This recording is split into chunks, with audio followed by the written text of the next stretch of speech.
আসসালামু আলাইকুম। সংবাদে আপনাদের সবাইকে স্বাগত জানাচ্ছি। আমি ফিরোজ তোহা। শুরুতেই সংবাদ শিরোনাম। বাংলাদেশের সর্বশেষ গুরুত্বপূর্ণ আপডেট সংবাদে আপনাকে স্বাগত। শুরুতেই সংবাদ শিরোনাম, পরে বিস্তারিত। শুরুতেই জানাবো, বিশ্বে এই প্রথম প্রধানমন্ত্রী এবং মসজিদের ইমাম একসঙ্গে পালিয়েছে, বললেন দুদকের চেয়ারম্যান। দুর্নীতি দমন কমিশন দুদকের চেয়ারম্যান ড মোহাম্মদ আব্দুল মোমেন বলেছেন, পৃথিবীর ইতিহাসে এই প্রথম কোনো গণ অভ্যুত্থানের পর ওই দেশের প্রধানমন্ত্রী থেকে শুরু করে মসজিদের ইমাম পর্যন্ত পালিয়ে গেছে, আর সেটি করে দেখিয়েছে বাংলাদেশের ছাত্র জনতা। বিপ্লব না হলে আমরা দুর্নীতি দমন কমিশন দুদকের চেয়ারম্যান হতে পারতাম না। সুতরাং আমাদের কাজকর্ম সবসময় বাংলাদেশের জনগণের স্বার্থ রক্ষায় হতে হবে। এরপর জানাবো, কুমিল্লায় বীর মুক্তিযোদ্ধার গলায় জুতার মালা। কুমিল্লার ১৪ গ্রামে বীর প্রতীক খেতাবপ্রাপ্ত মুক্তিযোদ্ধা আব্দুল হাই কানুকে গলায় জুতার মালা পরিয়ে লাঞ্ছিত করার অভিযোগ উঠেছে। আজ ১৪ গ্রামে নিজ এলাকার কুমিল্লার কুলিয়ারা প্রাথমিক বিদ্যালয়ের সামনে ঘটনা ঘটে। ওই বীর মুক্তিযোদ্ধার সঙ্গে কথা বলে বিষয়টি নিশ্চিত করেছে ১৪ গ্রাম থানার ওসি এটিএম আক্তারুজ্জামান। বিষয়টি ঘটিয়েছে জামাত ইসলামের নেতাকর্মীরা। জানা গেছে, এই মুক্তিযোদ্ধা আওয়ামী লীগের নেতা ছিলেন। জানাবো, রাজশাহীতে তেলের ডিপোতে আগুন, পুড়ল ৪০০ ব্যারেল তেল। রাজশাহীর বাগমারা উপজেলা একটি তেলের ডিপোতে অগ্নিকাণ্ডের ঘটনা ঘটেছে। এতে ছড়িয়ে পড়া আগুনে তেলের ডিপো সহ ৮টি দোকান পুড়ে ছাই হয়ে গেছে। সেখানে প্রায় ৪০০ ব্যারেল তেল পুড়ে গেছে। এদিকে আজও ঢাকা-মা এক্সপ্রেসওয়েতে ২ গাড়ির সংঘর্ষ, নিহত ১। ঘন কুয়াশায় অনিরাপদ হয়ে উঠেছে মহাসড়ক, বাড়ছে দুর্ঘটনা এবং প্রাণহানি। আজ ফের ঢাকা-মা এক্সপ্রেসওয়েতে ঘন কুয়াশায় ২ গাড়ির সংঘর্ষে একজন নিহত হয়েছে, আহত হয়েছে আরও ৩ জন। এদিকে উপদেষ্টা হাসান আরিফের মৃত্যুতে আজ রাষ্ট্রীয় শোক। অন্তর্বর্তীকালীন সরকারের ভূমি এবং বেসামরিক বিমান পরিবহন ও পর্যটন মন্ত্রণালয়ের উপদেষ্টা এফ হাসান আরিফের মৃত্যুতে আজ দেশজুড়ে রাষ্ট্রীয় শোক পালন করা হচ্ছে। আর সকাল ১০টায় মিরপুর বুদ্ধিজীবী কবরস্থানে তার দাফন সম্পন্ন হবে বলে মন্ত্রিপরিষদ সচিব থেকে বিষয়টি আগেই প্রজ্ঞাপনে জানানো হয়েছিল। এবং সর্বশেষ জানাবো, ব্রাজিলে বিমান বিধ্বস্ত, সব যাত্রী নিহত।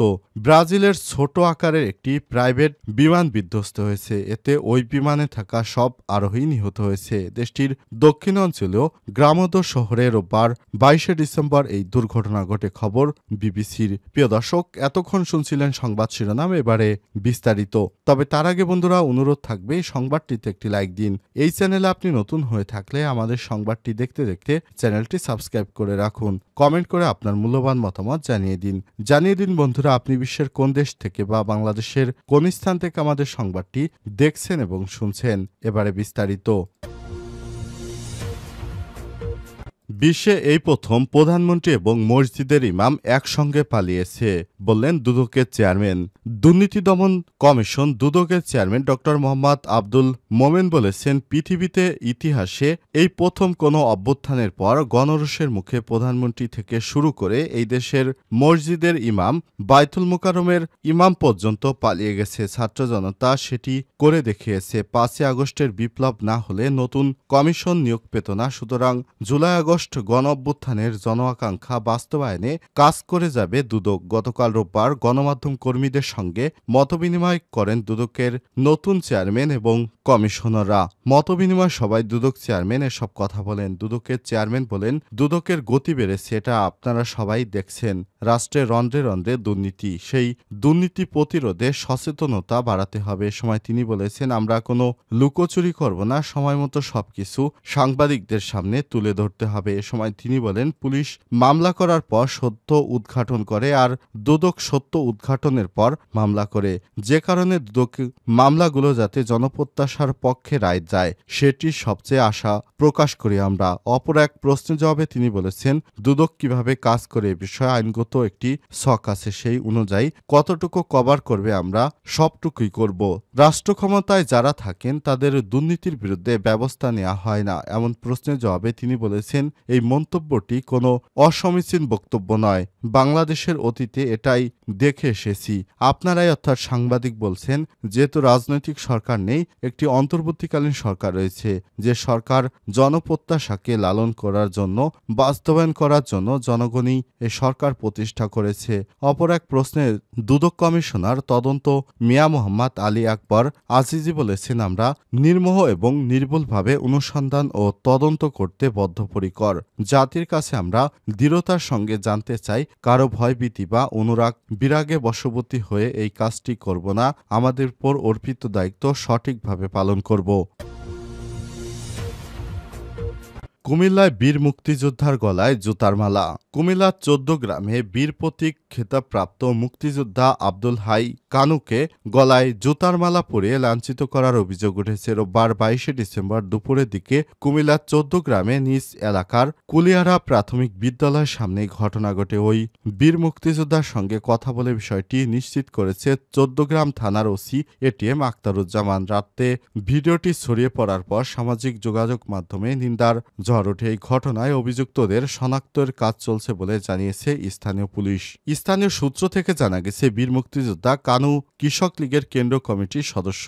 স্থানীয় এমপি মুজিবুল হকের সঙ্গে বিরোধের জড়িত থাকার অভিযোগে একাধিক মামলা হয়েছিল। রোববার দুপুরে তাকে একা পেয়ে স্থানীয় ১০ থেকে ১২ জন ব্যক্তি হেনস্থা করে তার গলায় জুতার মালা পরিয়ে দেয়। ভাইরাল হওয়া ভিডিওতে দেখা যায় স্থানীয় জামাত সমর্থক প্রবাসী আবুল হাশেমের নেতৃত্বে ওয়াহিদ, রাসেল, পলাশ সহ ১০ থেকে ১২ ব্যক্তি বীর মুক্তিযোদ্ধা কানুর গলায় জুতার মালা পরিয়ে দিয়ে এলাকার এমনকি কুমিল্লায় থাকতে পারবেন না বলে হুমকি দিচ্ছেন। এ সময় তিনি জুতার মালা সরিয়ে এলাকায় আর আসবেন না বলেও জানান। এ সময় তার ভিডিও ধারণ ও ছবি নেওয়া হয়। ওই ব্যক্তিরা বলতে থাকেন, এক গ্রামে লোকের সামনে মাপ চাইতে পারবেন কিনা। অন্যরা বলতে থাকেন, তিনি কুমিল্লা আউট, এলাকা আউট, ছেড়ে দাও। এ বিষয়ে মুক্তিযোদ্ধা আব্দুল হাই কানু সাংবাদিকদের বলেন, হঠাৎ আমাকে একা পেয়ে জোর করে ওরা জুতার মালা পরিয়ে একটি ভিডিও করেন। বিচার কার কাছে চাইব? মামলা দিয়ে আর কি হবে? আমরা সবাই জামাতের রাজনীতি করি। আমি আওয়ামী লীগ করলেও বিগত দিনে তাদের কোনো ক্ষতি করিনি। উল্টা আওয়ামী লীগের এমপি রোশানলে পড়ে ৮ বছর এলাকা ছাড়া ছিলাম আমি। এজন্য আমি আওয়ামী লীগে যোগ দিয়ে এলাকায় ফিরেছি। তাছাড়া কি করব বলেন? সবাই তো ক্ষমতা আসলে যার যার মতো করে দেশ চালায়, আমাদের কোনো মূল্য দেয় না। সুতরাং জীবনে বাঁচতে হলেই তো আমাদের এসব কর্মকাণ্ড করতে হয়। আওয়ামী লীগের যোগ দেওয়ার পরও আমি কারো উপর কখনোই অত্যাচার করিনি। এলাকার একটি লোকও বলতে পারবে না আমি কারো উপর অত্যাচার করেছি। অথচ দেখেন, এই সরকার পরিবর্তনের পর জামাত ইসলামের লোক আমাকে এভাবে জুতার মালা পরিয়ে আমার মানহানি করল। এটা একটি স্বাধীন সভ্য দেশে এটা কখনোই উচিত নয়। এটি কখনোই আমার কাম্য ছিল না। এজন্যই দেশ স্বাধীন করিনি। রাজশাহীতে তেলের ডিপোতে আগুন, পুড়ল ৪০০ ব্যারেল তেল। রাজশাহীর বাগমারা উপজেলা একটি তেলের ডিপোতে অগ্নিকাণ্ডের ঘটনা ঘটেছে। এতে ছড়িয়ে পড়া আগুনে তেলের ডিপোসহ ৮টি দোকান পুড়ে ছাই হয়ে গেছে। সেখানে প্রায় ৪০০ ব্যারেল তেল পুড়ে গেছে। রোববার ২২শে ডিসেম্বর সন্ধ্যা ৬:৩০টার দিকে উপজেলার তাহিরপুর বাজারে এই ঘটনা ঘটে। তবে এতে কেউ হতাহত হয়নি। বাগমারা উপজেলা ফায়ার সার্ভিস অফিসের ইনচার্জ মোহাম্মদ ইব্রাহিম বলেন, দুটি তেলের ডিপো, একটি তেলবাহী লরি এবং পাশের একটি বাড়ি আগুনে পুড়ে গেছে। ফায়ার সার্ভিসের ৪টি ইউনিট প্রায় ১.৫ ঘন্টার চেষ্টায় আগুন নিয়ন্ত্রণে আনে। এ সময় তিনি আরো বলেন, প্রাথমিকভাবে ধারণা করা হচ্ছে সিগারেট থেকে আগুন লাগতে পারে। এছাড়াও বৈদ্যুতিক তারের কারণে অগ্নিকাণ্ডের ঘটনা ঘটতে পারে। তবে কি কারণে সব ঘটনা ঘটেছে তা সঠিকভাবে এখনো বলা যাচ্ছে না। ক্ষতির পরিমাণ এখনো নির্ণয় করা যায়নি। তবে শুধু তেলের দোকানেই প্রায় ৪০০ ব্যারেল তেল পুড়ে গেছে। এ অবস্থায় সবাইকে সতর্ক থাকার আহ্বান জানানো হয়েছে। দেশে যেভাবে মাঝে মাঝেই বিভিন্ন স্থানে আগুনের সংবাদ পাওয়া যাচ্ছে, সবাইকে সতর্কতার সহিত কাজ করতে বলা হচ্ছে। কোনো ধরনের দাহ্য পদার্থ ব্যবহারের আগে সবাইকে সতর্ক থাকার নির্দেশনা প্রদান করা হয়েছে। আজও ঢাকা-মা এক্সপ্রেসওয়েতে দুই গাড়ির সংঘর্ষ, নিহত এক। ঘন কুয়াশায় অনিরাপদ হয়ে উঠেছে ঢাকা মহাসড়ক, বাড়ছে দুর্ঘটনা, প্রাণহানি। গতকালকে 10টি সংঘর্ষের পর আজও ফের ঢাকা-মা এক্সপ্রেসওয়েতে ঘন কুয়াশায় 2টি গাড়ির সংঘর্ষের খবর পাওয়া গেছে। এতে কমপক্ষে একজন নিহত হয়েছে এবং আহত হয়েছে অন্তত 3 জন। এছাড়াও সিরাজগঞ্জে আজ পিকআপ ও প্রাইভেট কারের সংঘর্ষের ঘটনা ঘটে।